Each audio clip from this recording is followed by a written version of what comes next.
20 anos atrás, quem tinha uma marca estabelecida era a Coca-Cola, eram os big players, vamos dizer assim, né? E as empresas brasileiras, salvo as estatais, né? Que sempre gastaram muito dinheiro, né? Para o bem ou para o mal, mas de uma forma de divulgação.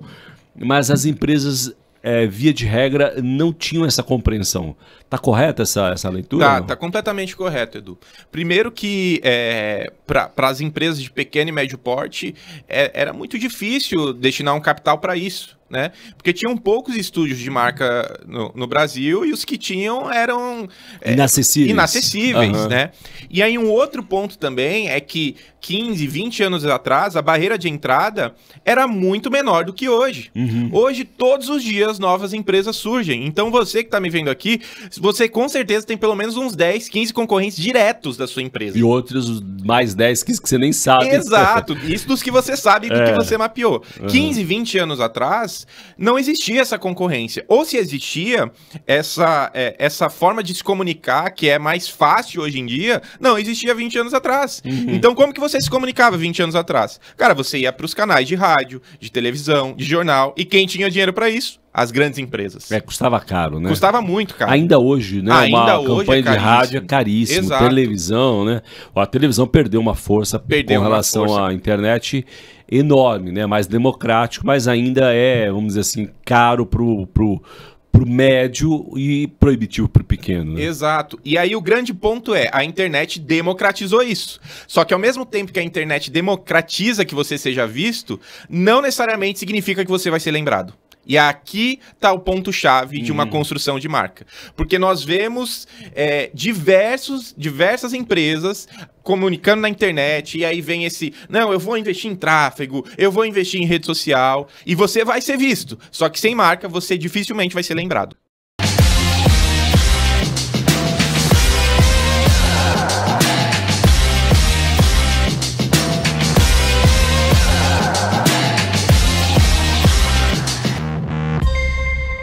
Bem-vindos a mais um podcast do Tela Negócios e Missões. Você já sabe, é onde a gente se encontra para falar de cosmovisão bíblica acerca do mundo dos negócios. É como o cristão faz negócio com a lente ajustada do Espírito Santo, manifestando o reino, as boas práticas da palavra misturada com negócios.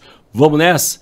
A gente sempre traz um convidado aqui para repercutir a história, o testemunho ou como ele misturou as duas coisas e Deus tem manifestado o poder e a graça dele através das histórias que a gente conta aqui no podcast. O podcast do Tela é um braço do Tela Negócios e Missões, é um instituto sem fins lucrativos que existe para poder encorajá-lo, é isso mesmo, para encorajá-lo ou também muitas vezes fazer você pensar como misturar propósito, negócios, tudo isso numa comunidade de fé, onde muitos empresários de muitas denominações estão juntos, tentando entender o que o Senhor quer para nós, homens e mulheres de negócio, nesse tempo presente.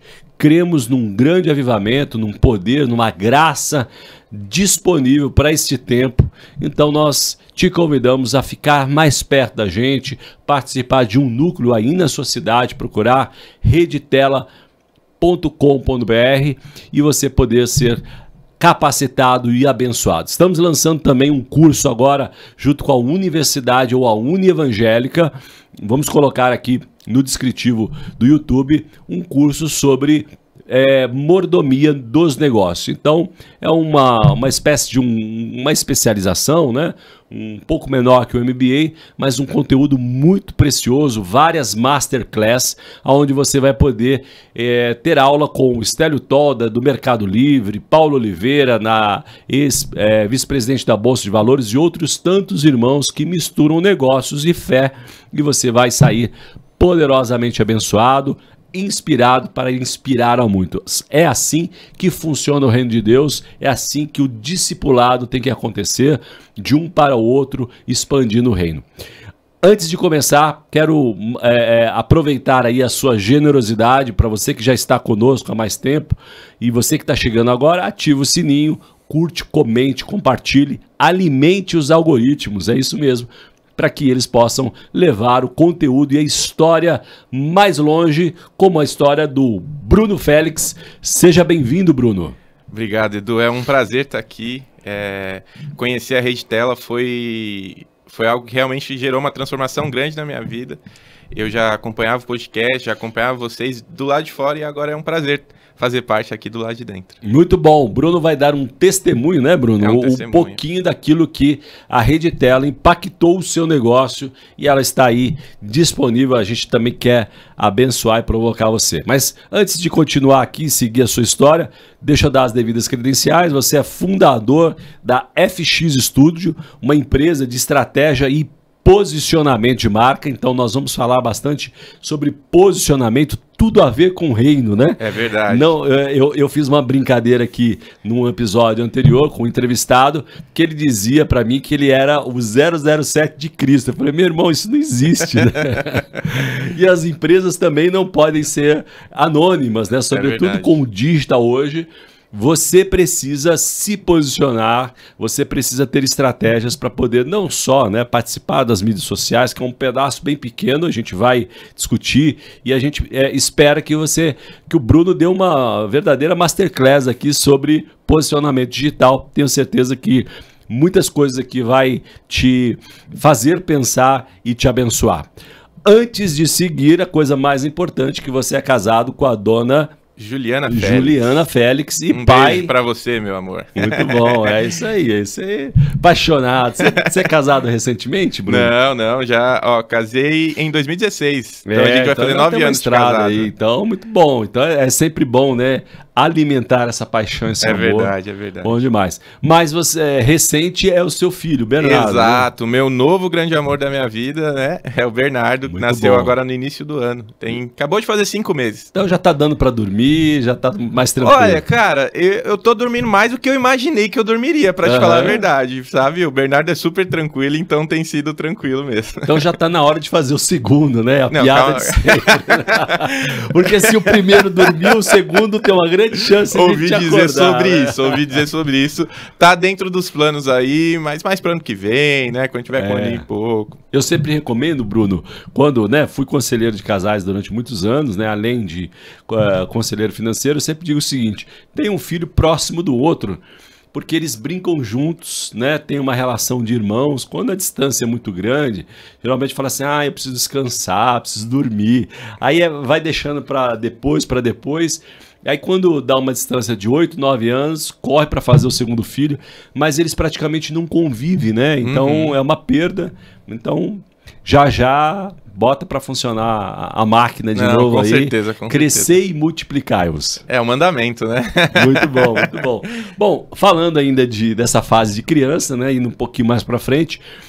Quem me acompanha já há mais tempo sabe, você, né, já assistiu alguns episódios, sabe que a primeira pergunta que eu faço é sobre a adolescência. Né? Minha tese já comprovada por um neurocientista que passou por aqui, que na adolescência a gente recebe os inputs da nossa vida adulta no mundo do empreendedorismo. Com você foi diferente? Você foge a essa estatística? Não? Como é que foi a sua adolescência? Cara, eu não fujo à estatística, mas eu acredito que a minha infância inspirou muito até a minha adolescência para que eu possa fazer o que eu faço hoje, né? Que eu faço hoje. Assim, eu nasci no interior de São Paulo e eu adorava o interior de São Paulo, até ficar um pouco mais adulto e achar que era muito marasmo, né? Sim. Aí agora eu tô ficando um pouco mais velho e falo, cara, o interior até que é uma boa ideia, sabe? Essa rotina louca de São Paulo. Cidade de que é, Bruno? Chama Porto Feliz. Eu sou porto-felicense, sim. Ali fica próximo de Itu, Sorocaba. É pertinho daqui, Boituva, né? pertinho. Mas você não falava porta, não, né? Apesar de ser Porto, né? Falava. Eu falava. Quando eu era mais criança, eu falava assim. É que eu vim para São Paulo muito novo, né? Só que mesmo vindo para São Paulo, toda a minha família por parte de mãe morava lá. Então minhas férias escolares eu ia para lá, feriado eu ia para lá. Tava lá e cá. Exato.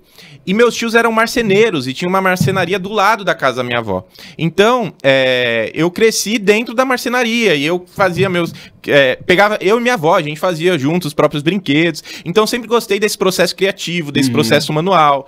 Eu tinha contato e como era interior, então, cara, brincava muito com tinta, com barro e tudo mais. Que tem tudo a ver, estimula a criatividade. Exato, né? Exato. Então, esse meu lado criativo, ele sempre foi um pouco mais aflorado, né? E aí eu me lembro que, assim, já no final do período escolar ali, quando eu tava quase acabando a escola, minha vida era demasiada boa, Edu. Eu só estudava e jogava videogame. Não tinha mais... boa. Bola não tinha bola. Não, jogava tudo mais, mas assim... Anterior, né? Poxa vida. Aí meu pai, muito tranquilamente, falou, filho, vem cá, ó. Cara, caça alguma coisa pra você estudar nesse tempo que você fica, sabe? Ocioso. Ocioso. Quantos anos você tinha? Puxa, Edu, eu tinha acho que uns 15, 16 mais ou menos, né? E aí ele falou assim, ó, eu te dou duas opções. Ou você arruma um trabalho de meio período, ou você arruma alguma coisa pra estudar. Eu falei, cara, vou atrás de alguma coisa pra estudar. Mas seu pai é sábio, né? Exato. Porque, até puxar um parênteses aqui, né? E olhar aqui pra audiência mesmo, né? É o grande desafio, né? Da geração atual, tanto se fala da geração Z e etc. E eu já repercuti aqui que o meu posicionamento, né, o meu pensamento, a maior parte dos problemas são os pais, né? Já também é de amplo conhecimento que a classe média hoje ela é mais rica do que os ricos do passado, né? Então padrão de vida, acesso, antigamente na minha, né, sou mais velho um pouco que você, poxa, meu pai comprou uma bicicleta usada para 2 irmãos, né? Hoje é muito acessível, né? A tecnologia, etc e tal. E o desafio é não terceirizar, né? Sempre foi, mas hoje, sobretudo, com um monte de estímulo, né? E os pais, a importância dos pais dar essa compreensão de responsabilidade já desde cedo. Perfeito. Né? Eu acompanho meus filhos com esse viés, com esse pensamento, desde os 12 anos, porque com 12 para 13 começa a entender como é que funciona o mundo. Né? E a gente dei ali um banho de loja, de compreensão de custo de vida. Né? Meu filho poucas vezes vai ao supermercado, mas sempre quando ele vai, ele olha os preços, as marcas, tenta entender a correlação. É muito legal, né? Além de um curso financeiro para eles. Fizeram cursos, né? Como facilitador da Universidade da Família, eu dava curso para eles também de gestão financeira. Né? E com isso, construção dessa responsabilidade. Porque senão depois cresce... não vou usar uma expressão ruim aqui, né? Mas começa com V e termina com O, né? Fica ali ocioso, né? Para usar uma palavra menos pesada. E não tem a ver com recurso, com riqueza. Tem a ver com desenvolvimento de responsabilidade. Eu me lembro que Jesus falava já com 13 anos, por volta disso, fala assim, a história da sinagoga, que os pais foram embora e tal. Ele fala assim, eu estou cuidando dos negócios do meu pai, estou entendendo como é que funciona. Isso vale sobre todos os aspectos, né, na educação dos filhos. Mas voltando aqui à sua adolescência, então você tinha ali uma família de empreendedores, seu pai empreendia também, né, tinha um negócio, isso? Isso. E aí a minha vida era confortável e era privilegiado por também poder ter essa escolha, né? Eu tinha amigos na época que não podiam fazer essa escolha de, não vou estudar, vou trabalhar. E aí eu fui fazer um curso, eu fui olhar as grades dos cursos assim, porque, vou ter que escolher alguma coisa para estudar. Sim. E aí na época eu lembro de um curso que chamava Comunicação Visual. E eu já gostava um pouco de tentar, né? Fazer arte, sabe? Fazer esses criativos, sabe? Era a época do Paint and Brush ou já tinha uma coisa mais avançada? Já tinha uma coisa um pouco mais avançada. Comecei com Paint, né? Windows Movie Maker, aquela coisa bem antiga mesmo.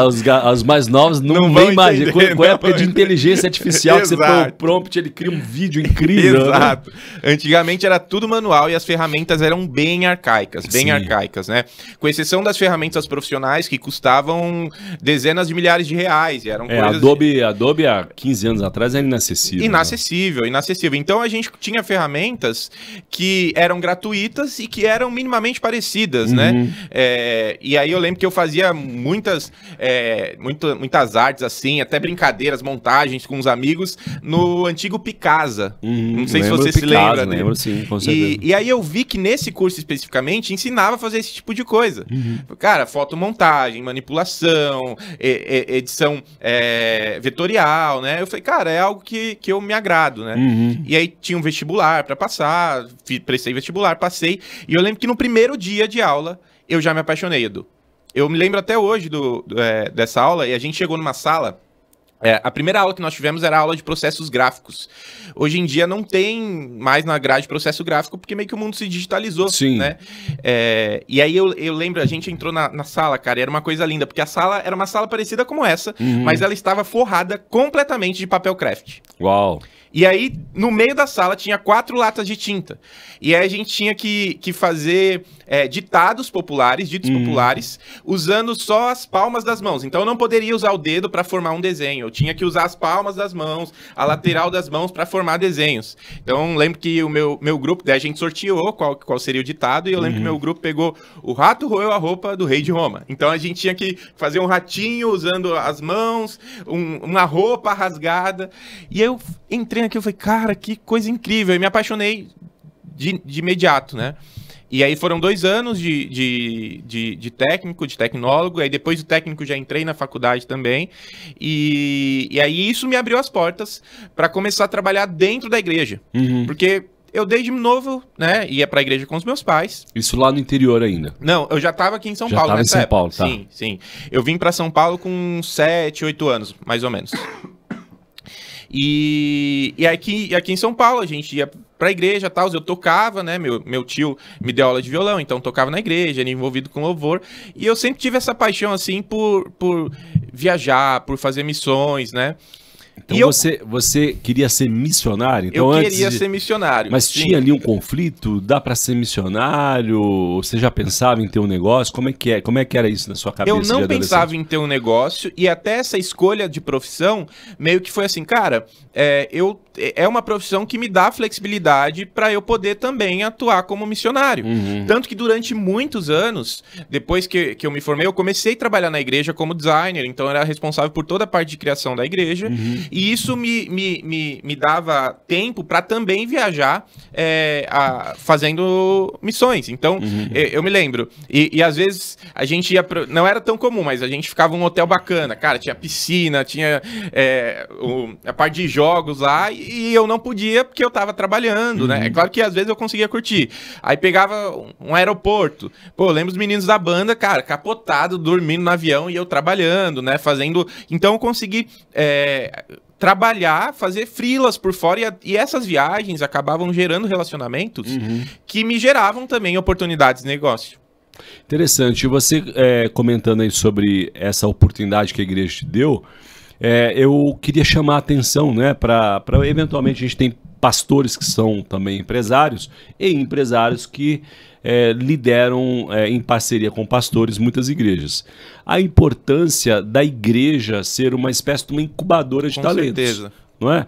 Porque é comum a todas a área de mídia, mas existem tantas outras oportunidades, né? A gente falava mais cedo, o local onde a gente grava aqui, né? Talvez eu nunca tenha dito isso daqui, mas é um lugar bem interessante que ele durante o dia, uma escola, à noite ele é uma igreja, e também tem um estúdio de podcast, né? Então a gente super otimiza. Então a visão do pastor, além de ter o culto de final de semana, poder otimizar o espaço, poder de repente fazer um programa com jovens de capacitação, né? Falar de empreendedorismo, quem sabe pôr um telão lá e o curso da Uni Evangélica. É verdade. Não é verdade? Não faz sentido? Total sentido. Porque o acesso ao empreendedorismo hoje é muito diferente na sua época. Com certeza. Né? E hoje nós falamos muito, né? Na Rede Tela a gente fala, um termo muito comum aí, né, entre os missionários é bivocacionado, mas a gente acredita que existe uma só vocação, né? A integralidade, você pode ser empresário, você pode ser missionário, mas a igreja pode e deve ser, na nossa visão da Rede Tela, uma incubadora de talentos, de empreendedorismo, né? E é bem interessante isso, né? Porém, você teve uma oportunidade ali na igreja, mas hoje a gente se fala bastante de empreender com propósito, né? Isso não veio da igreja, por mais que você estivesse ali envolvido sob certo aspecto do empreendedorismo. Quando que essa visão de empreender com propósito chegou até você? Tá. Durante muitos anos eu caminhei nessa igreja, mas, assim, eu não sei se por falta de conhecimento ou até por falta de experiência, né, desses pastores, não falava-se sobre empreendedorismo dentro do ambiente que eu participava, né? Me parece até que às vezes era, pelo menos, não sei na sua época, é uma pergunta, portanto, né, mas na minha época de juventude, eles falavam, Bruno, de vida secular. Exatamente. Na sua época também? Sim, existia essa dicotomia, não, sabe? Aquilo me incomodava sobremaneira. Eu falei assim, como assim, né? Como é que eu tinha dificuldade na minha adolescência de entender que você tinha que ser duas pessoas. Exato. Claro que não é possível isso, né? Mas como e depois, mais recentemente, talvez aí das 5 ou 10 anos para cá, já começou a ampliar esse conceito de propósito. E você foi aprender sobre propósito no YouTube, é isso mesmo? Exatamente, exatamente. Primeiro assim, quando eu comecei a trabalhar para valer, eu comecei a entender que essa dicotomia, na verdade, não existia.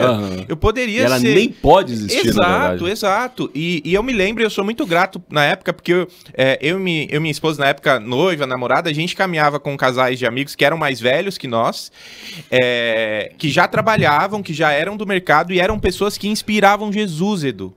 Então, viajando, a gente teve a oportunidade de conhecer diversas pessoas e perto de nós, nossos amigos, que teoricamente tinham escolhido a vida secular. Sim. Cara, eram pessoas que refletiam a imagem de Jesus, que nos inspiravam mesmo, eram pessoas idôneas, corretas. Então a gente teve uma boa experiência perto deles e eles nos inspiraram também a olhar assim e falar, cara, calma aí, não é bem assim por esse caminho. É extremamente possível você ter sua vida, seu trabalho, a sua empresa e você continuar refletindo Jesus dentro dela. Aí né? você ficou incomodado com essa visão e você foi do E eu YouTube. comecei a pesquisar, cara, não é possível, vai ter que ter algum pastor falando que esse negócio de trabalhar é de Deus também, sabe? Que empreender é de Deus. E aí eu me lembro que eu achei uma pregação do Leandro Barreto, na Poema. E, cara, foi uma pregação incrível, cara. Que ele tava falando de como Jesus pode ser refletido no trabalho, de como Jesus trabalharia se ele vendesse pipoca, se ele fosse empreendedor. Ele deu exemplos assim, foi, cara, isso é incrível e eu posso fazer isso também, sabe? E a partir daquele momento eu comecei a pesquisar e entender não só nessas fontes de conhecimento que a gente tem, mas na Bíblia também, olhar pra Bíblia e ver que, cara, quando a gente olha pra Pedro, ele era um empreendedor, cara, ele tinha o próprio negócio, isso né? É verdade. Então, com base nisso, eu comecei a estudar também e ficar mais confortável com as escolhas que eu tinha feito na minha vida. O próprio Jesus, né? Se você pensar que carpinteiro na época de Jesus era um construtor de casas, né? E o pai dele, né? Você vai contar um pouquinho do seu início desafiador, né? Para não dizer, enfim, para dar outro adjetivo mais pesado, mas você teve um início de empreendedorismo muito diferente, muito desafiador. Mas ainda fechando a questão de Jesus, né, se a gente pensar que como carpinteiro ali e o pai tinha um pequeno negócio, talvez, né, de construção de casas e outros artefatos, Jesus também, sob certo aspecto, era empreendedor. Exato. Não é verdade? Exato. E as pessoas, às vezes, desconsideram isso. Então, eu quero chamar a atenção porque o que o Bruno está falando é interessante. Por mais que hoje você tenha o YouTube, hoje esteja talvez muito mais difundido o conceito de propósito, ainda hoje tem pessoas que estão nesse conflito, vamos dizer assim, né? Recentemente, nós tivemos aqui no núcleo de São Paulo um rapaz que estava, ele disse isso, né? Falou assim, eu tinha um chamado, depois eu fui empreender, aquele chamado ficou adormecido e depois, por alguma razão, aquilo voltou muito forte para ele e ele estava quase desistindo da empresa. Nossa. Ele chegou a pensar se ele venderia o negócio, se encerrava. Olha que loucura isso.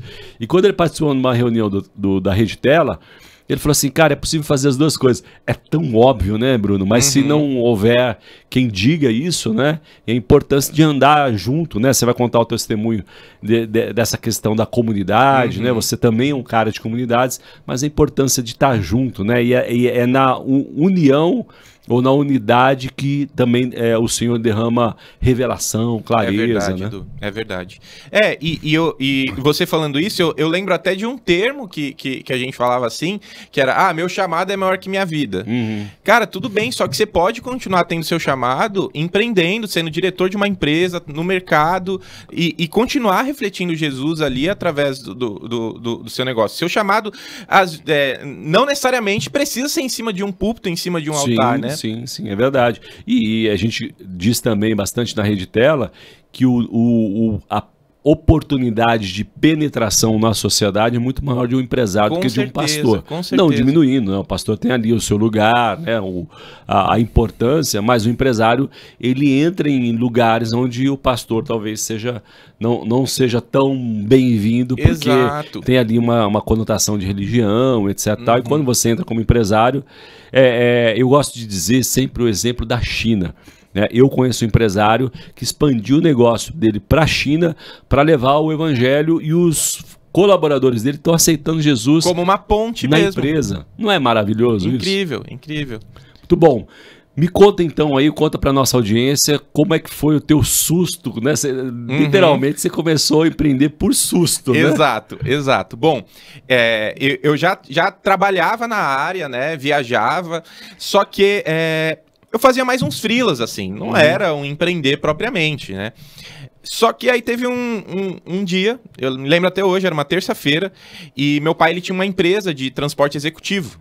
Só que ele não só administrava, como ele também fazia as viagens de transporte executivo, né? Ele gostava muito. E eram mais ou menos umas 3 da manhã, meu pai estava saindo para trabalhar, e minha mãe sempre acordava quando ele saía para trabalhar.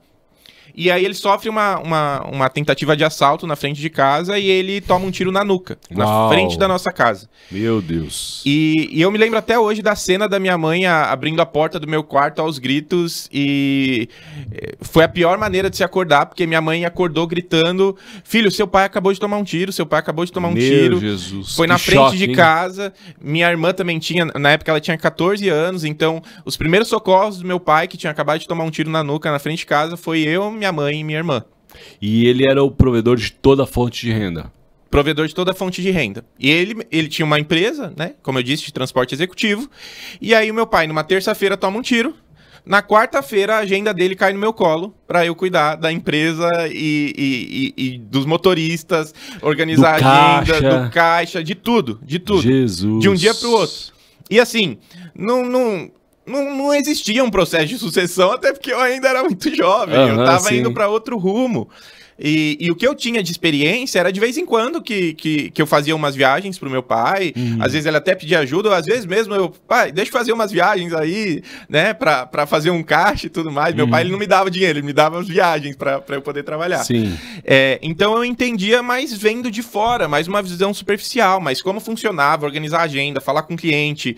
Na época era tudo por... Ainda é, mas a gente falava muito, o cliente mandava mensagem no WhatsApp falando o horário de chegada, aí eu tinha que pensar e ver o cronograma dos motoristas, ver quem podia ir. Você já aprendeu no forceps, você foi o empresário que foi criado através do forceps, né? De um dia pro outro, em menos de 24 horas. A força, literalmente. Sim. E aí foi exatamente isso, cara, porque na terça-feira, né, de terça pra quarta de madrugada, meu pai sofreu essa tentativa de assalto. Na quarta-feira de manhã, essa agenda tava comigo e eu tinha que organizar a empresa inteira. Bom, você falando, eu lembrei da minha história com os meus filhos, que também são adolescentes, né? Então, desde os 12 anos, mais ou menos, eu faço um trabalho de mentoria, além da questão espiritual, né? Como pai, mas como empreendedores, né? Então, meus filhos, desde os 12 anos, têm aula de empreendedorismo. Às vezes no café da manhã, às vezes no jantar, às vezes eles vão para a empresa. Não que a ideia, Bruno, no meu caso, seja eles me sucederem.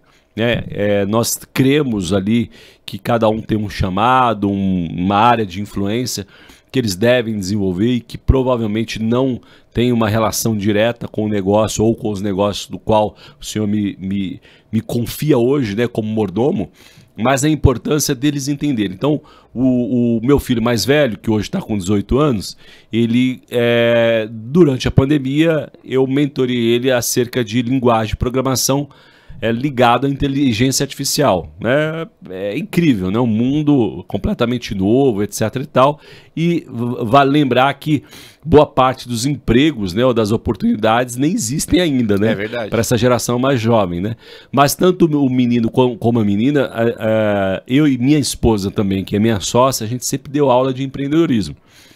E eu me lembro que um dos cafés da manhã, meu filho falou assim: pai, mas eu gosto de programar, eu gostei de programar. E eu disse para ele: filho, um programador com a visão de negócio tem um impacto global e o outro tem um impacto local na empresa. O que você prefere? Né? Qual a oportunidade que você tem de impactar mais pessoas dentro da sua visão, cosmovisão bíblica? Ele falou, com certeza, o que tem visão de negócio. E aí foi para Harvard, né? Aliás, uma dica, existem muitos cursos gratuitos de Harvard, Stanford, né? Muitas universidades de fora que tem lá um programa gratuito de algumas aulas de empreendedorismo que vale até crédito para quem eventualmente for estudar fora depois, como é o caso do meu filho. Então, oportunidade, que momento rico, né? De oportunidade de entender. Então, eu sempre digo, e na Rede Tela a gente também propaga esse pensamento que nós acreditamos que existe uma graça, um tempo disponível para que a gente levante a maior geração empreendedora de todos os tempos. Né? Então, que você que esteja nos ouvindo, leve seu filho, né? Mentorie o seu filho para ser um empreendedor, por que não? Não é verdade? O poder de impacto será com certeza muito maior. Bom, mas e aí? Choque anafilático, porque eu imagino que o desafio duplo, porque tem uma questão emocional, né? Um tiro na nuca, o risco de morte era iminente. Com certeza. Não tinha ali, acho que algumas semanas, talvez alguns meses, vocês ainda tinham dúvida da questão da recuperação, sim, né? Sim. Porque a bala saiu, ela se alojou, como é que aconteceu? A bala, ela se alojou na nuca do meu pai, o que é um desafio enorme. O que é um desafio enorme. E ele entrou para o hospital e a primeira coisa que nos foi falado é que a expectativa de que ele pudesse sobreviver é extremamente baixa. Uau! Né? Ele já era cristão na época? Já era, nós éramos cristãos já há muitos Então anos, ali foi vigília, jejum... Oração e o corpo de igreja nos ajudou muito, os pastores estavam perto, nossos amigos. Eu me lembro até hoje que eu precisava pegar o carro do meu pai para poder trabalhar. Só que imagina, Edu, o carro do meu pai completamente banhado de sangue. Meu Jesus. Completamente banhado de sangue. E eu me lembro de dois amigos, eu quero até honrá-los nominalmente aqui, o Richard e o Thiago, que eles foram atrás de resolver toda a questão do carro. E aí eu lembro que quando eu cheguei do hospital, eles já tinham... e quando o carro do meu pai era automático, depois dele tomar o tiro, ele acelerou o carro, bateu no muro e danificou o carro. E aí eu me lembro que eles fizeram todo o processo de correr atrás, de mandar fazer uma limpeza profunda no carro, de mandar fazer funilaria, para que eu também pudesse pegar esse carro e trabalhar. Então quero honrá-los aqui e agradecê-los por isso. Mas a ida do meu pai para o hospital foi, assim, um choque assustador, porque a primeira coisa era que a gente orava para que ele pudesse sobreviver. Nem pensavam no negócio, né? Pensava que ele ficasse vivo. Exato, mas a primeira coisa era pensar que ele pudesse sobreviver. As primeiras 48 horas eram cruciais, porque como ele teve um impacto, né? Aquela região podia inchar, e aí inchando podia... deslocar alguma vértebra. Cara, era tantas opções assim que eu nem lembro de cabeça, sabe? Mas o que eu me lembro é que passadas 48 horas, o risco dele sobreviver, o risco dele não sobreviver diminuiu. Aí passou mais 3 dias, olha, agora tem 20% de chance dele não sobreviver. Então, cada vez mais, a gente crê que Deus foi soprando vida mesmo sobre ele. Milagre. E aí foram passando os dias e cada dia tinha um novo desafio e no dia seguinte uma nova vitória. Então, depois de passar todo esse risco assim de, não, ele vai sobreviver, só que com certeza ele vai ficar tetraplégico. Que loucura. E aí passavam 2, 3 dias, olha, não tem mais risco dele ficar tetraplégico, mas com certeza ele vai ficar paraplégico. E aí passava mais 2 dias, olha, os médicos já meio que, cara, eu não sei o que aconteceu, mas não tem risco dele ficar paraplégico. Mas com certeza ele não vai falar nunca mais. Meu Deus, então ele ia dando diagnóstico de suficiência e Deus ia mudando o diagnóstico. Que E incrível. tudo isso aconteceu. Faltavam 3 meses para eu encerrar meu TCC da faculdade. E época de TCC, todos que já Pauleira, passaram né? por TCC sabem sem exatamente do dúvida. que eu tô falando. Uma loucura. Uma loucura. E 6 meses para eu casar, Edu. Eu Meu Deus, ainda tinha essa pimenta aí, né? Exato, eu tava nos processos finais do casamento. Só que quando acontece isso com meu pai, entendo o seguinte, eu paro completamente de viajar, né, fazer as viagens missionárias, eu paro completamente de atuar com os freelas que eu fazia antes, e tudo que entra de caixa, eu começo a organizar a empresa do meu pai, organizar a minha própria casa, fora recursos que precisavam ser disponibilizados também para a saúde do meu pai. Então, Sim. casamento, paramos de pagar completamente. Tudo que estava envolvido com casamento, a gente colocou de lado.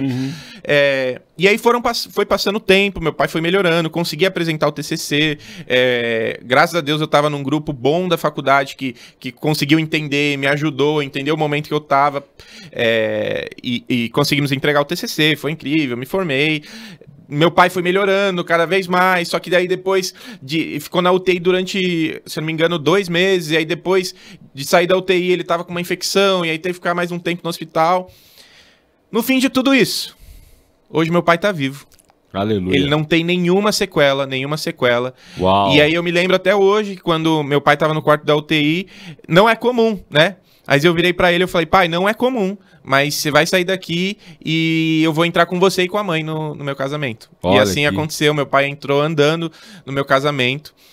E o mais doido disso tudo, Edu, quando tava faltando 1 mês, mais ou menos, pro meu casamento, a gente tinha só uma cafeteira. E ela nem poderia ser utilizada porque era 220, aqui em São Paulo é tudo 110. Ou seja, não tinha nada. Não tinha né? nada. A gente Zero. não tinha onde morar. A gente Uau. não tinha móveis. A festa que a gente tinha contratado, a gente já tinha parado de pagar há muito tempo. E, cara, em 1 mês, Deus fez absolutamente tudo. Amigos que a gente não via tempos. A gente tá sabendo que vocês vão casar. E a gente começou a ganhar tudo. Nossa casa foi completamente imobiliada pela mão de Deus.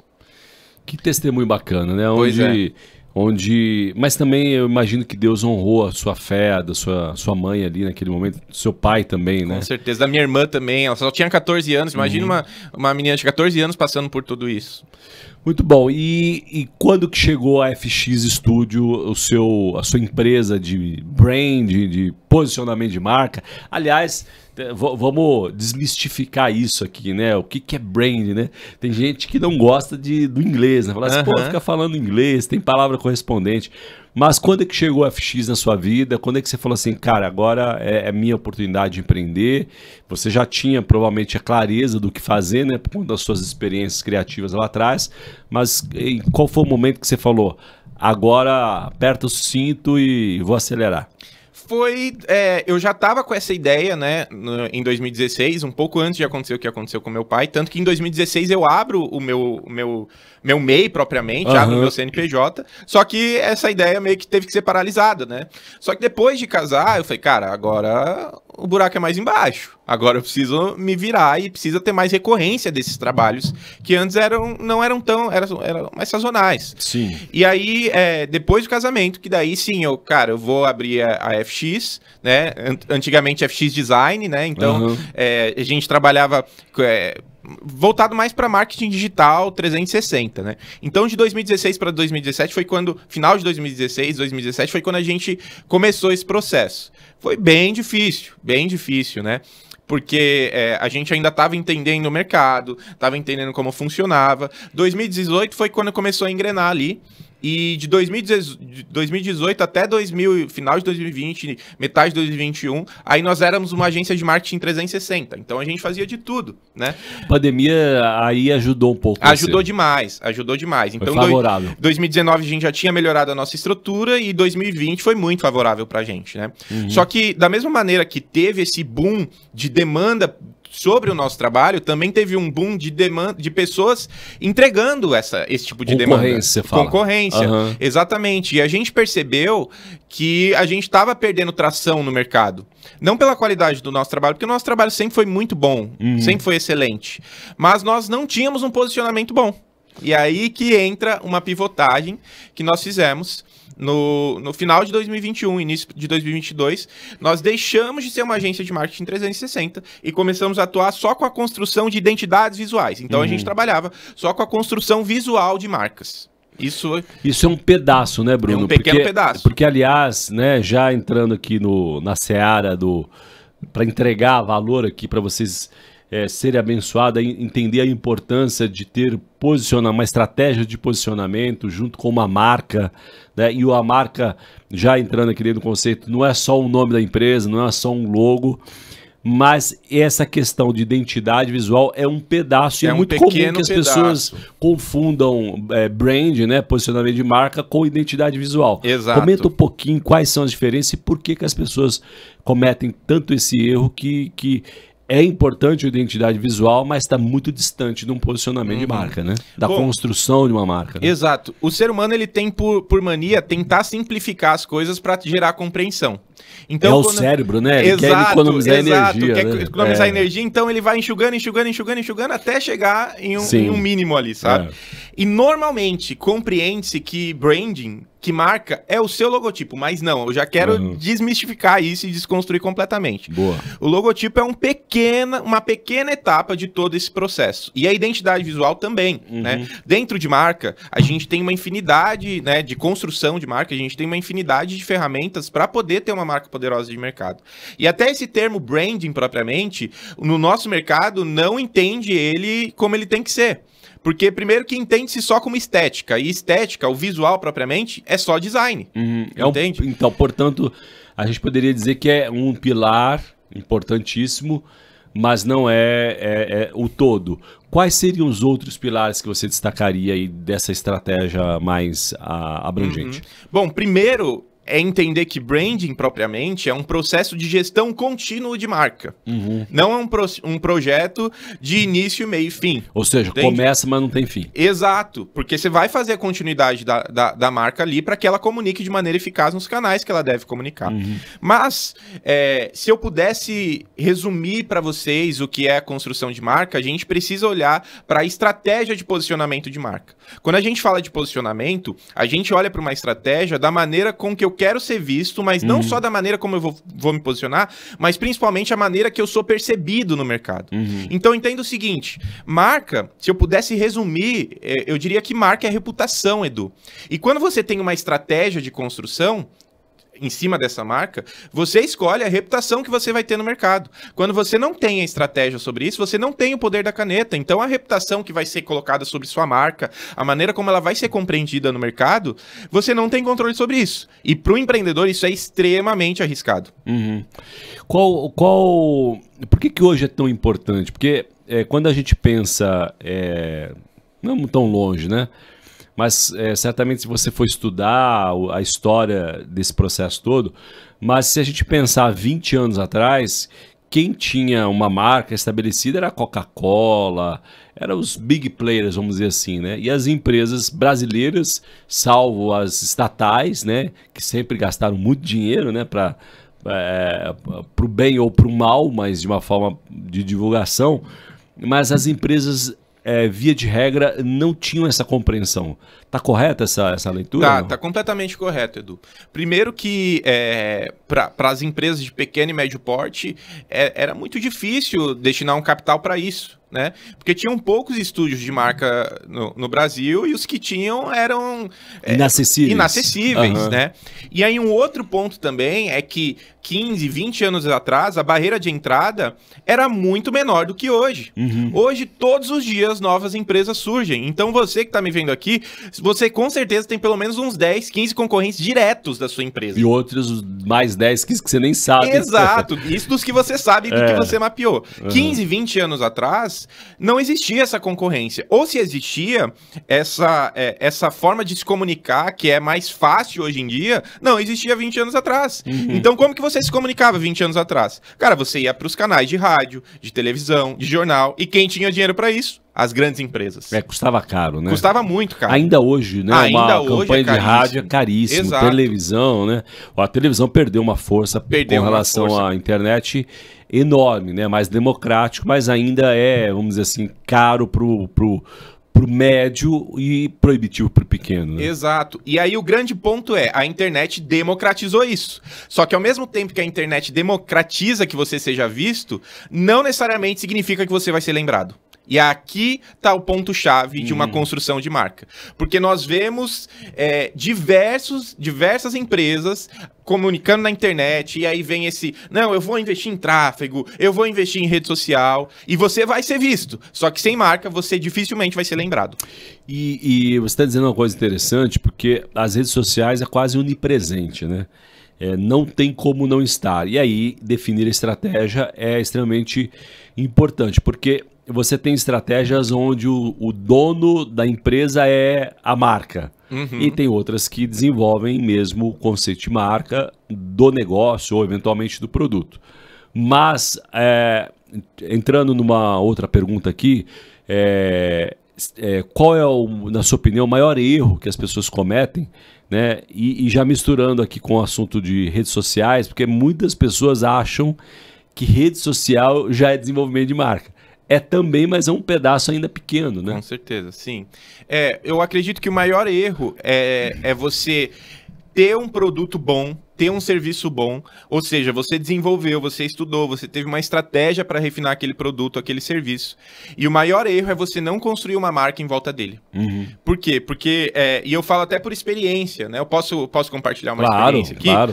Eu me lembro muito bem, eu fiz uma reunião com um empresário que agora virou um grande amigo e sócio, o Paulo, e eu me lembro que no dia 26 de dezembro nós fizemos uma reunião. E ele chegou pra mim de 2023, 26 de dezembro de 2023. Bruno, olha, a gente tem um produto bom, a gente tem um serviço bom, mas, cara, eu tô tendo uma dificuldade nas redes sociais. Cara, eu não consigo comunicar exatamente aquilo que a gente quer comunicar. Os nossos clientes, o nosso público não consegue compreender aquilo que a gente faz. E aí eu comecei a fazer algumas indagações, né, com ele ali. Eu falei, Paulo, beleza, você tem uma estratégia de marca refinada. Ele era seu cliente nesse momento? Era meu cliente, né?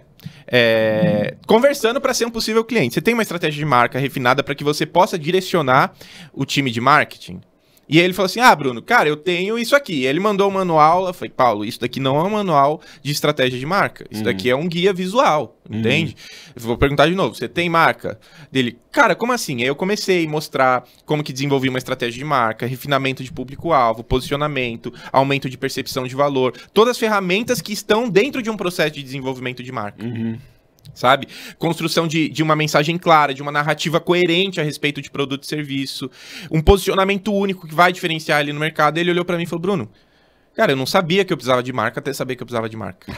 E aí, isso também é muito comum, né? Muito comum. E aí eu me lembro que eu, cordialmente, 26 de dezembro, em todo aquele espírito natalino, eu falei pra ele, Paulo, ó, deixa eu te falar com muito carinho, cara.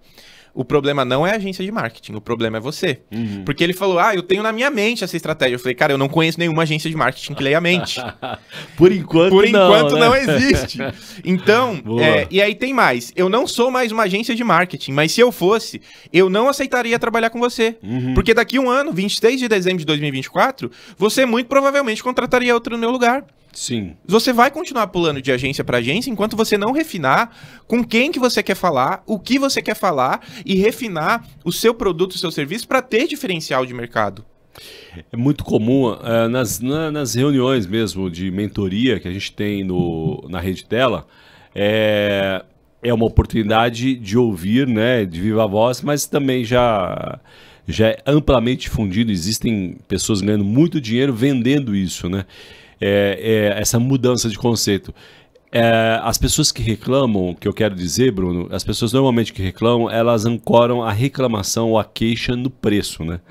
Mas antes do preço tem um posicionamento, porque é no posicionamento que você vai definir preço e para quem que você vai vender. Exato. Porque às vezes você tem um bom serviço e você está vendendo para o público errado, né? Exato. Não, e o que a maioria das vezes acontece, Edu, é justamente essa briga por preço. Por quê? Porque a rede social democratizou, todos são vistos. E tem solução isso? Tem solução, Edu. Porque aqui a gente entra o que nós chamamos de equity mesmo, quando você constrói marca. Você gera percepção de valor em cima de um negócio onde você para de brigar por preço. Você vai aumentar a sua percepção de valor, a sua credibilidade, a sua confiança, vai destacar os seus diferenciais. Então, mesmo que você seja mais caro, o seu cliente vai te preferir. E a marca é justamente sobre isso, em você se tornar preferível em comparação aos seus concorrentes. Entende? Construção da imagem, né?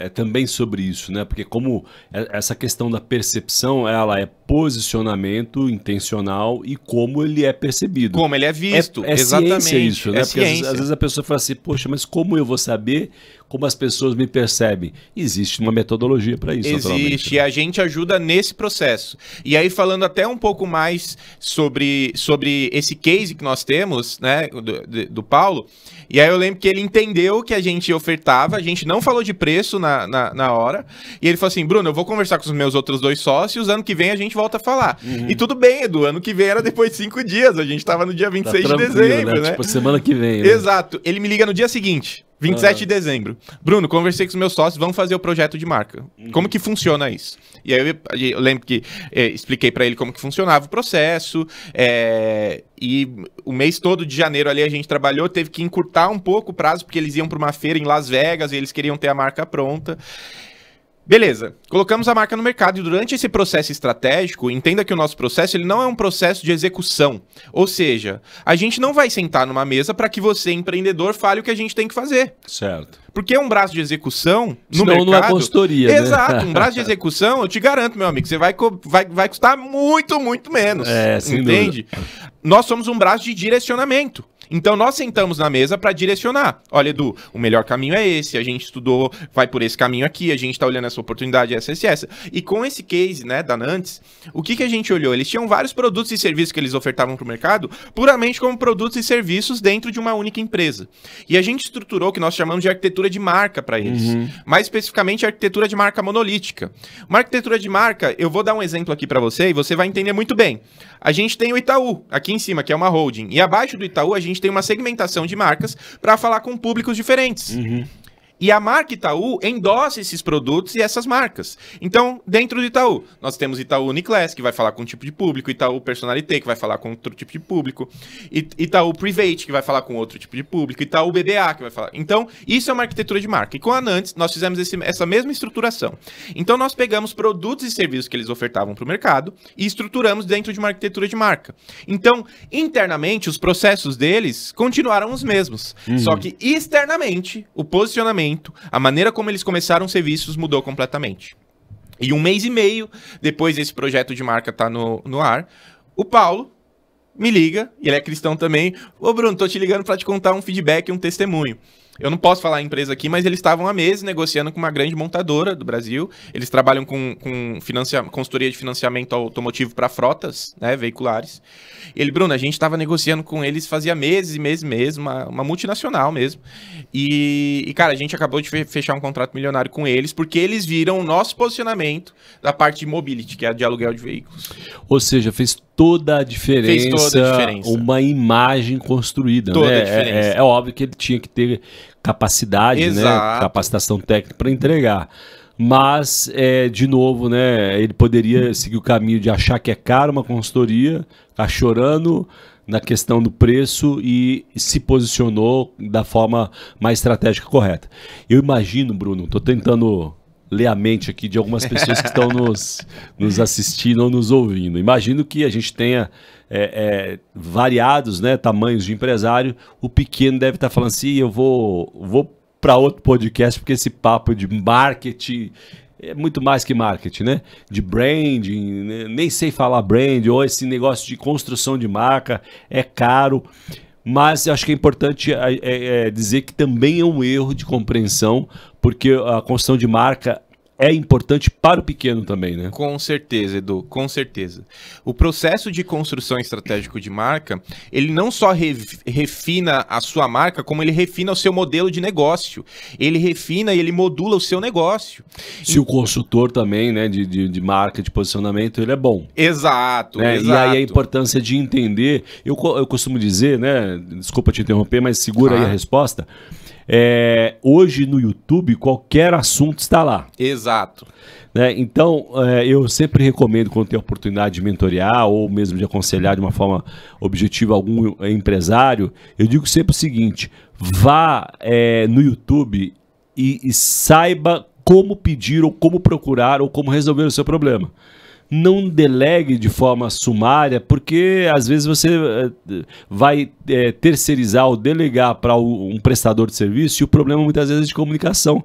Você não soube nem pedir ou nem o que você quer e aí você dá margem para aqueles que trabalham só com tráfego pago, com mídia social, dizer que é marketing, porque também existem pessoas aí mal intencionadas no mercado. Sim, E cabe a nós, empresários, como bons mordomos daquilo que o Senhor nos confiou, de ter a qualidade e a responsabilidade, melhor dizendo, de saber aquilo que a gente está pedindo.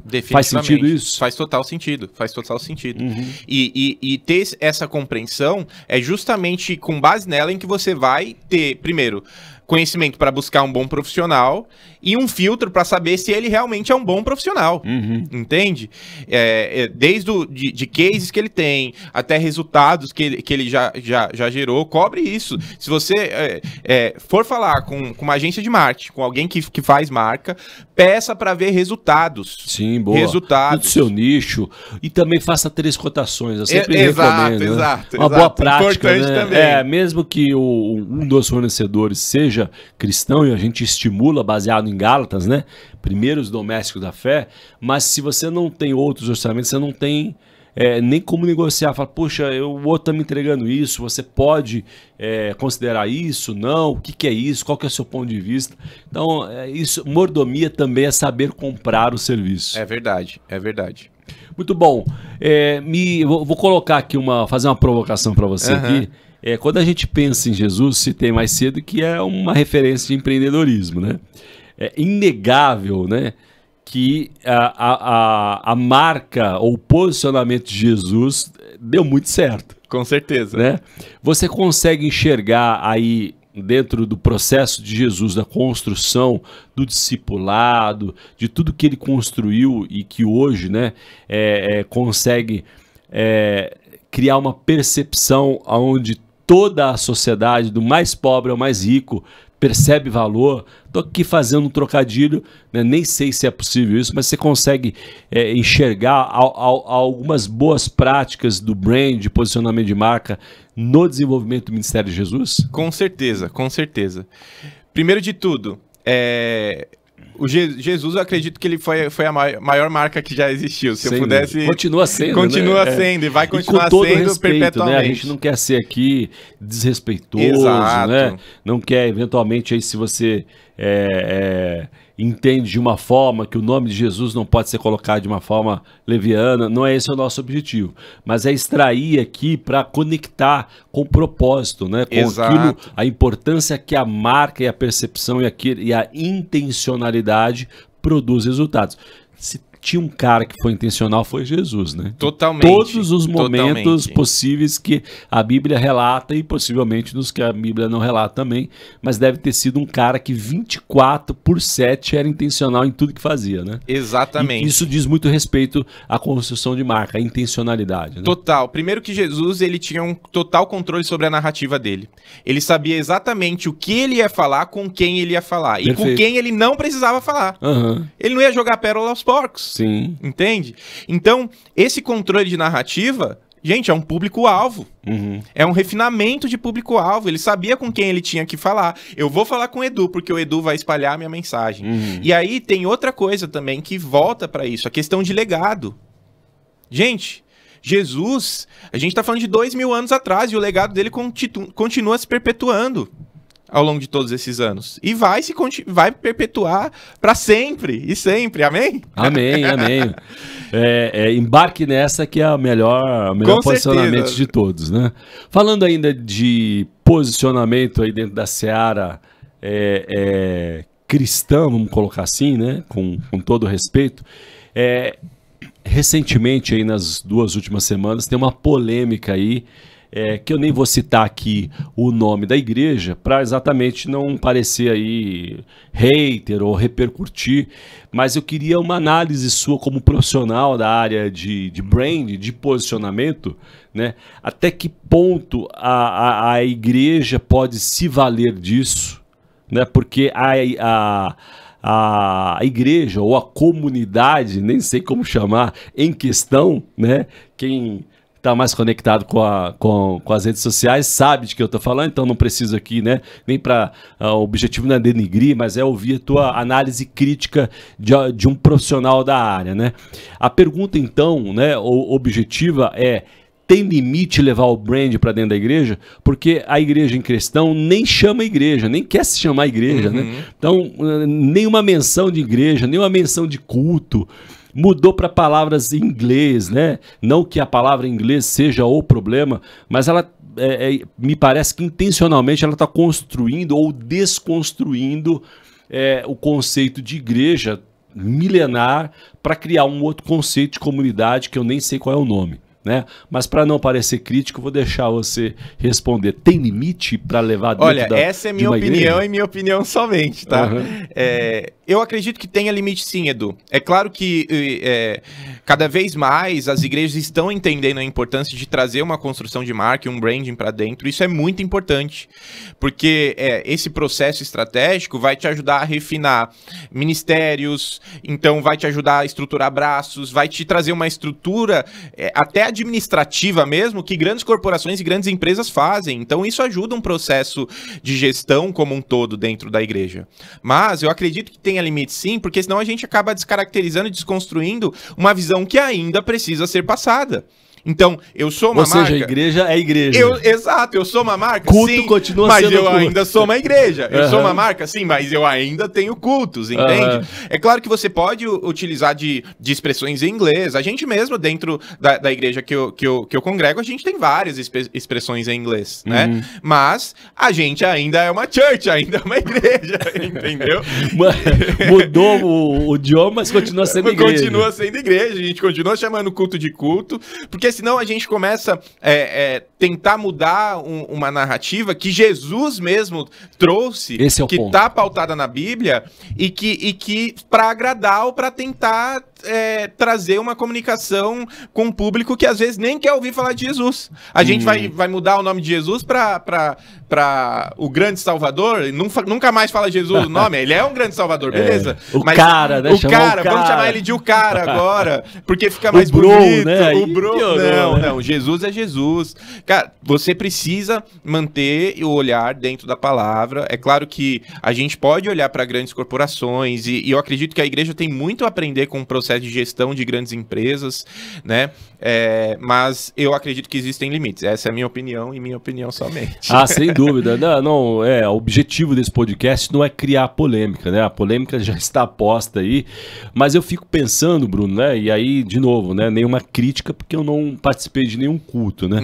Uma das coisas, para mim, que são mais preciosas e caras é o confrontamento que a Bíblia traz. Edu. Não é verdade?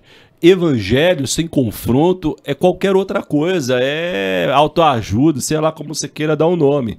Então, se você está tirando o nome de igreja, tirando o nome de culto, criando essa abordagem tão soft, será que existe confrontamento para arrependimento? E o evangelho é um evangelho de cruz. Exato. Né? É uma coisa, cara, na Bíblia diversas vezes, cara, a porta é estreita, vai ser difícil. Cara, Jesus nunca falou que ia ser soft, que ia ser suave, que ia ser tranquilinho, Cara, é uma vida de renúncia, é uma vida onde você vai realmente ter dificuldades, cara, é uma vida de cruz, sabe? Se a gente for por esse caminho de facilidade, não, é tudo tranquilinho, cara, não é bem assim que funciona. E aí, a grande questão você pode ter um branding, desde que ele não invalide a palavra, desde que ele não invalide a Bíblia. E o sangue de Jesus, como diz, né, a Bíblia, é carmesim, né? O sangue é vermelho intenso, ele não é tom pastel. Né? Exato, exato. Mas vamos embora aí, porque o nosso objetivo, de novo, não é criticar ninguém, mas é ajudar a repercutir, né? Como tá muito fresco esse assunto, né? E eu falei, bom, deixa eu ouvir a opinião de um profissional, né, se tem limite, porque com dinheiro você começa a construir narrativas e o problema são as igrejas que às vezes outras menores que embarcam numa narrativa que distancia da Bíblia muitas vezes, né? É verdade. Uma loucura. Bom, voltando aqui para nossa o nosso conceito ainda de comunidade, né? Você tem uma história bem impactante com relação a essa questão de comunidade. E aqui dentro da Rede Tela mesmo, eu queria que você compartilhasse para você que esteja ouvindo. E aqui não é uma autopromoção, né? É uma promoção do alto, né? Promoção daquilo que Deus tem feito através da comunidade, da Rede Tela. Não é a única, é importante dizer isso. Então, existem muitas comunidades hoje de empresários cristãos tentando entender o que Deus quer para esse tempo aqui. E a gente estimula você a procurar na sua cidade, se não tiver uma Rede Tela, ou mesmo se tiver um núcleo da Rede Tela, mas a importância de não andar sozinho. E isso mudou o ponteiro do seu negócio, entender que andar sozinho era ruim e o que de fato aconteceu, que impactou o teu negócio, estar em comunidade de empresários. Compartilha com a gente. Sim, primeiro, isso é muito legal, Edu. Por quê? Porque quando você fala de comunidade, dentro de uma marca, a gente também fala de construção de comunidade. Né? Sim. E eu posso dar sobretudo com o digital, isso é necessário. É extremamente necessário, né? Sim.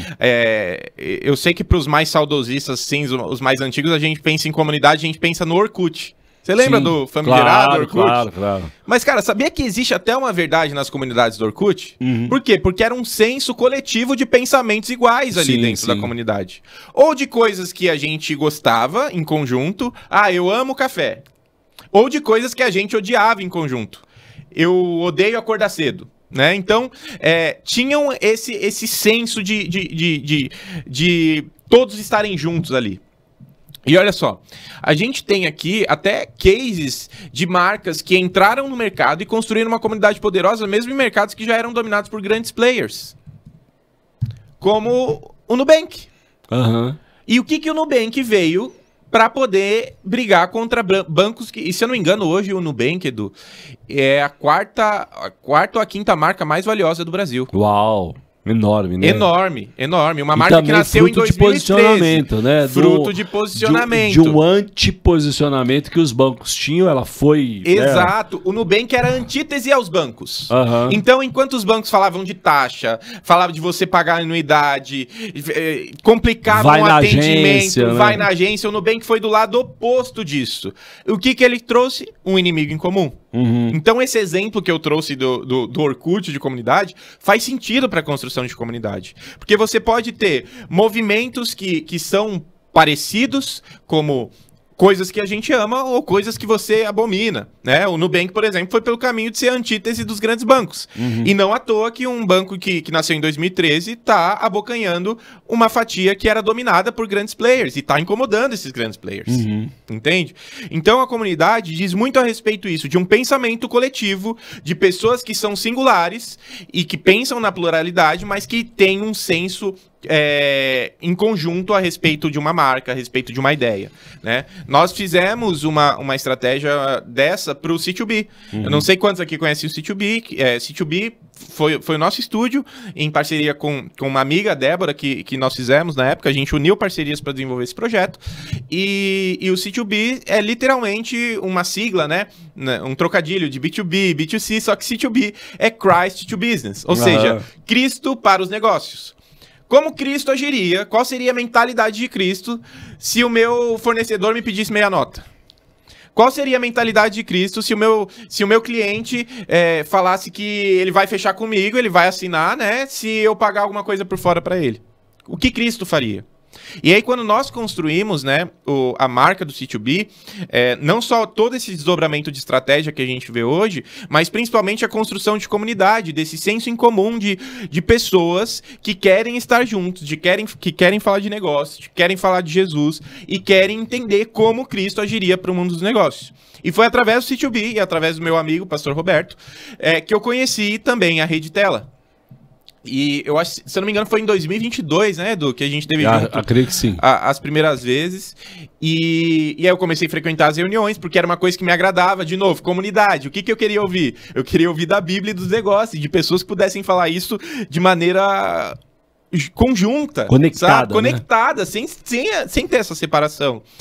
E tanto no C2B como na Rede Tela eu conseguia, sabe? O que antes eu só encontrava no YouTube, eu conseguia ter presencialmente. Conseguia falar com o Edu, conseguia falar com o pastor Paulo, conseguia falar com o pastor Roberto. E perceba isso.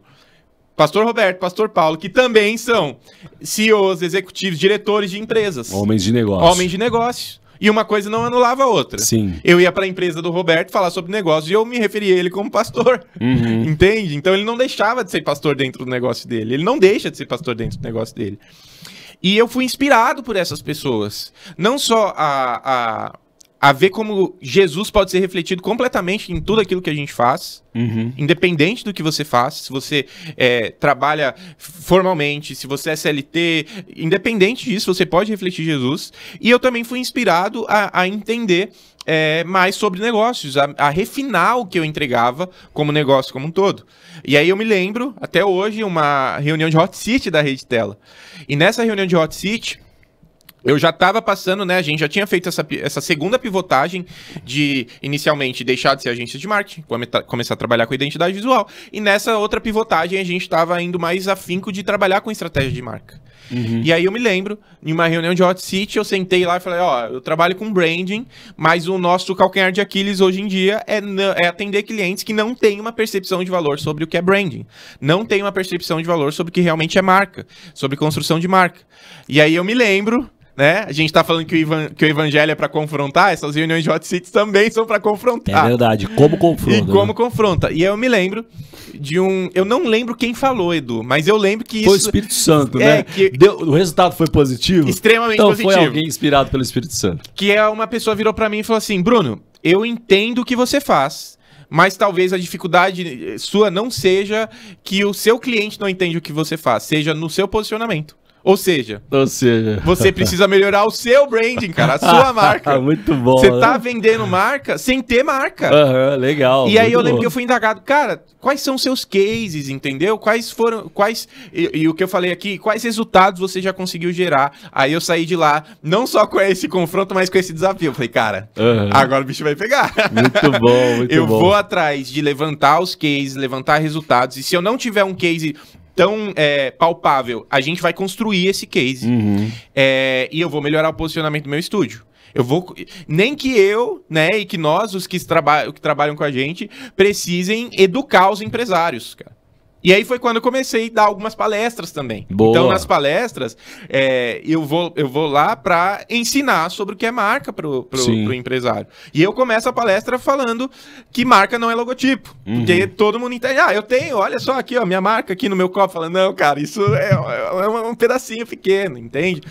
E nós começamos a construir essa autoridade para o mercado e começamos a construir cases relevantes também para o mercado. E o que é um case relevante para o mercado? E hoje nós falamos até, Edu, que nós somos um estúdio que trabalha grandes cases de marca para o mercado. Por quê? Porque se nós não conseguirmos enxergar a possibilidade daquele negócio se tornar um case, a gente prefere não trabalhar com aquele negócio. Muito interessante, muito bom. Bom, deixa eu aproveitar aqui o gancho e te convidar a uma reunião onde você estiver, né? Entre no site mais uma vez, redetela.com.br. Lá você vai ver os quase 20 núcleos que a gente tem ao redor do Brasil, com a previsão de dobrar já para 2026. Hot Seat é uma metodologia bastante difundida, né? Mas aqui tem uma graça especial baseada em Provérbios 11:14, na multidão de conselhos da sabedoria. Então, você é meu convidado, se estiver aqui em São Paulo, eu participo do Núcleo de São Paulo, você vai ser confrontado, né? Não é para receber dicas, melhores frases, isso o YouTube tá aí para te ajudar, o GPT, né? O GPT, se você perguntar, falar assim, eu queria fazer uma campanha, ele te dá 50 opções, mas é para contar um pouco, e é interessante, né, Bruno, que nessas reuniões, muitas vezes, quem participa, quem senta ali no Hot Seat para ser aconselhado, mentoreado, ele vem com um problema e sai com outro, né? Exato. Porque ele acha às vezes que é vendas, mas às vezes é outro assunto, problema com sócios, enfim. E ali existe mesmo uma graça, um favor especial do Senhor, né? E como a gente brincou aqui, e não importa de quem vem, né? E ali é interessante que você tem uma multiplicidade de nichos de negócio, de hierarquia muito rico, aonde o mundo, onde o mercado hoje cobra 20, 30 mil reais uma mesa dessa, uma mesa de reunião, de mentoria, e a gente tem feito isso com graça e de graça, pela graça do Senhor. Então você é meu convidado para estar conosco numa dessas reuniões e aproveitar aqui e fazer menção aqui do nosso encontro nacional, né? Boa. Então, todos os núcleos aqui do Brasil, quase 20 núcleos, se reúnem 12 e 13 de agosto próximo. Mr. H, põe na tela aí. Você vai ver também no descritivo aqui do YouTube o link para inscrição. É aberto para todos os empresários cristãos, empresários, empresárias, né, que querem entender como Deus quer usar o teu negócio para manifestar o reino. Combinado? 12 e 13 de agosto, são 2 dias inteiros, preço super acessível, subsidiado, né, para te abençoar, para o valor não ser um obstáculo, né, para que você possa ser ativado e ter ali testemunhos de como homens e mulheres de Deus têm usado o negócio para impactar o reino. Bacana, né? Demais. Viver demais, em comunidade demais. É de Deus. É de Deus e, no encontro anual eu estarei lá também. Né? Aí esse é o ponto, né? De comunidade, é que você vira fã da marca, Boa. sabe? Então quando isso você... tem a ver com marca, né? Tem a ver com marca, sim, claro. E o ponto é, eu até costumo brincar, eu tinha alguns amigos que eu chamava eles carinhosamente de testemunha de Xiaomi. Sabe? Sei, que é o cara que bateria na sua porta domingo de manhã pra te empurrar um celular da Xiaomi. Não, você precisa usar, a Xiaomi é a melhor. A Apple é um pouco assim também. A Apple é um pouco assim. Não, a Apple é bastante assim até, sabe? Às vezes causa até discussão na mesa de domingo. Pô, mas exato. Como assim? E isso é comunidade, sabe? As grandes marcas que entenderam isso sabem que construir uma comunidade forte gera uma base de fiéis ativos da marca. Sim, então você entra né? A gente falou da Nubank aqui, cara. Eu te convido a fazer esse exercício. Entra lá nos comentários da Nubank e você vai ver a galera interagindo com a marca. Ah, eu amo meu roxinho. São os lovers. São os lovers, exato. E todas as grandes marcas entenderam essa jogada, essa estratégia. E aí a grande questão é, depois que você consegue construir uma comunidade fiel em volta dessa marca, não importa qual produto que você lance, essas pessoas comprarão. Muito bom, muito interessante. Entende? Isso, né? Bom, creio que também, minimamente, a gente, como Rede Tela, tem feito um bom trabalho. Com certeza. Posicionamento. Caminhando para o final aqui, que livro você pergunta, né, para o convidado, que livro que ele indicaria, que mistura, que te impactou, que tem a ver com propósito, com negócio, missões, que livro que você leu que te impactou, fora a Bíblia, né, que a Bíblia é o concurso, né, obviamente, mas que livro você recomendaria para a nossa audiência? Olha, 2 livros assim que mudaram minha vida e mesmo não sendo cristãos, foram livros que geraram uma transformação grande pra mim. Primeiro, Pai Rico, Pai Pobre. Cara, clássico, o né? clássico. Cara, foi um livro que eu entendi a divisão ali, eu entendi e consegui olhar na minha vida, sabe? Aquela coisa de você ficar correndo atrás a Corrida dos Ratos. E um outro livro também que era um cara que participou da construção da Pixar, chama Criatividade S.A.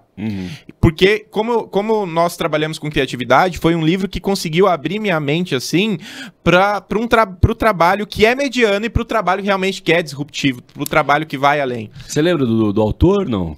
Puxa, cara, não lembro do autor, mas é um livro vermelho que tem um Buzz Lightyear na capa, assim, então provavelmente é fácil de achar. É fácil de achar, Criatividade S.A., um livro fantástico, e aí tem outros também mais voltados pra minha área, Brand Gap, que daí já é uma coisa mais segmentada porque eu faço, né, mas esses 2 livros são livros que, mas Bruno, você trabalha com criatividade, o livro é bom só pra vocês. Não, você é empreendedor, leia Criatividade S.A., que com certeza é um livro que vai te ajudar a pensar fora da caixa o seu negócio, sabe?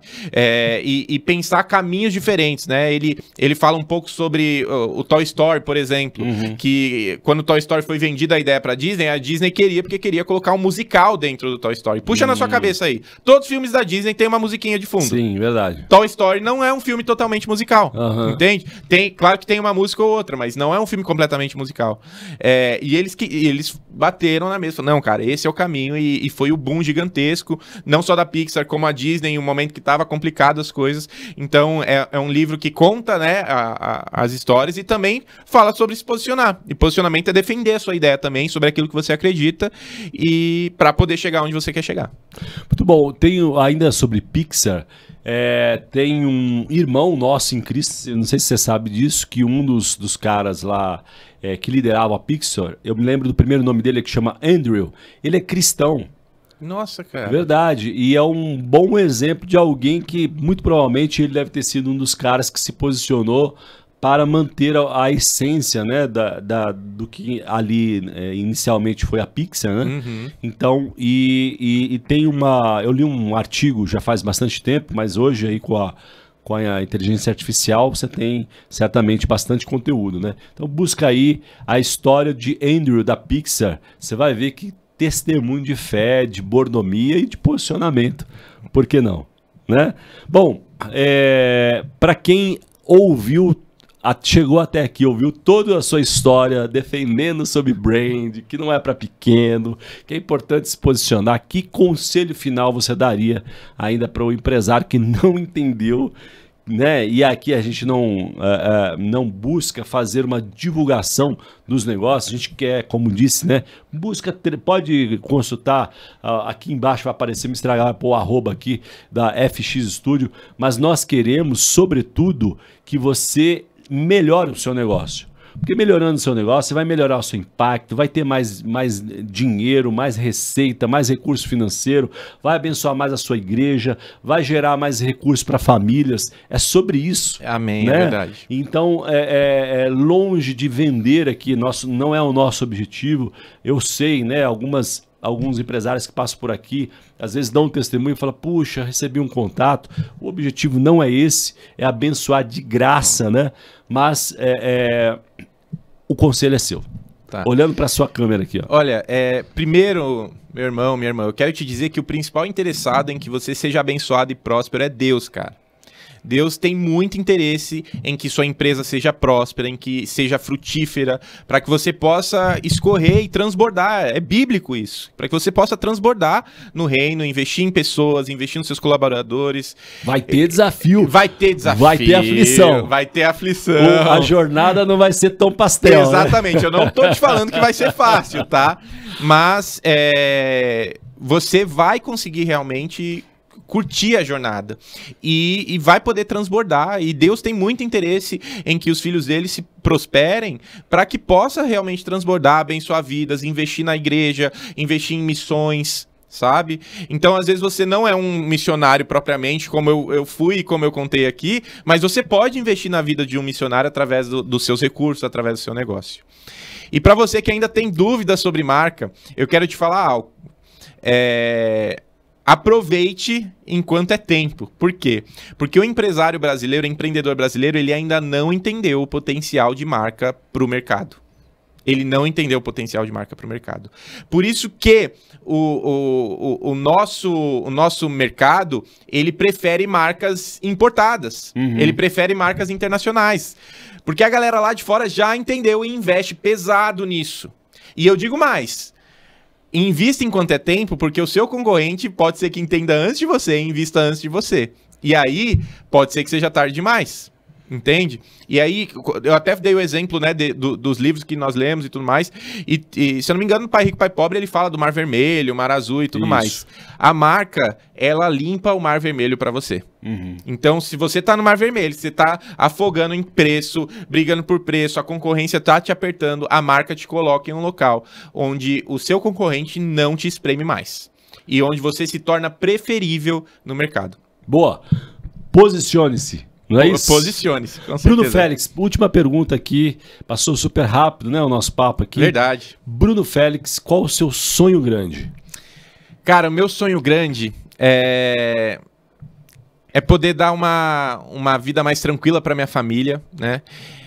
E eu gostaria de verdade de poder aposentar os meus pais e os pais da minha esposa. Eu queria que eles tivessem uma vida mais tranquila na velhice. E claro, poder também investir em missões, investir e que minha empresa pudesse chegar num nível assim de transbordo mesmo, que eu pudesse investir em pessoas, investir em causas sociais. Eu, como missionário, eu conheci muitas igrejas, muitas causas, e o coração aperta assim, porque, cara, você quer ajudar todos, mas infelizmente, né, no mundo de hoje, tudo depende de recursos financeiros. Sim, sem dúvida. Então, o meu grande sonho é que a minha empresa, o meu negócio, possa não só trazer conforto para para minha família, sem se preocupar com amanhã, sabe? Porque durante muitos anos a gente se preocupava com o que aconteceria no dia seguinte, mas também poder escorrer para pessoas e para causas e para obras que Jesus mesmo nos direcione. Muito bom, então que você receba aí uma unção de transbordar. Amém. Além de criatividade, muitos recursos na vida de muitos. Porque sucesso é muito mais do que lucro financeiro. É sobre impactar vidas e glorificar a Deus através do seu negócio. Obrigado pela sua audiência. O que você está fazendo por vocação? Você precisa entender qual a sua vocação. Indo ou ficando, vá para aquilo que Deus quer que seja feito. Você não vai ficar rico porque teve uma boa ideia simplesmente. Você vai ficar rico porque tem um propósito. Minorias, é o que eu chamaria de mercados étnicos. Agronegócio, água, tecnologia, globalização. Eu sugeriria a área da sustentabilidade. Por que as empresas têm investido tanto em sustentabilidade? Será que não é pela fidelização dos consumidores? O que tem se desenvolvido mais rapidamente, categorias como moda, como saúde e beleza, como casa e decoração. E, finalmente, a área de energia.